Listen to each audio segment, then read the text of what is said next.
सेबाटी को जीवानी धन्यवाद समस्त को मुझे कहबी प्लांटेशन ब्लड डोनेशन कैंप जल छत्र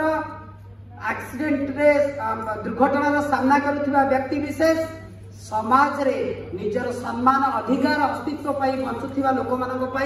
जगन्नाथ युव बाहिनी एतक काम करें माने समाज रे गुंडुची हिसाब से जदि आपण कार्य सामिल हो पार यहाँ हूँ आम जीवन सौभाग्य हम आपण मान समस्त को धन्यवाद देवी गोटे अनुरोध करी आम प्लांटेशन विषय रे कथा होचे प्लांटेशन करुचे किंतु अतिथि मानक कौन कार्यक्रम बेले जदि छोटिया वृक्षटीए कि गछटीए दबा सेटा मध्य आम मानक गोटे बहुत बड़ कार्यक्रम हम और समस्त से मन रखिए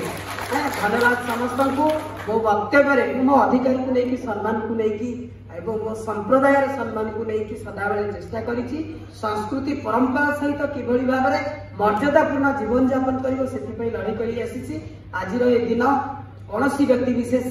जीवन में न आसू जहाँ बालेश्वर बाहनगाँव आसतु एकाठी पुणी आउ थे आम ओडिया सबुठू बढ़िया बोली देखा समग्र विश्व जगन्नाथ संस्कृति एक अनन्य संस्कृति जो भाईचारा भरपूर रही आम प्रभु आसती बरदान को जाति वर्ण लिंग धर्म निर्विशेष समस्त को दर्शन कर दवाई आमे मैंने चलतु से पाखे समस्ते ठिया पुणी आउ थे आम भल पाइबार निदर्शन देखा धन्यवाद समस्त।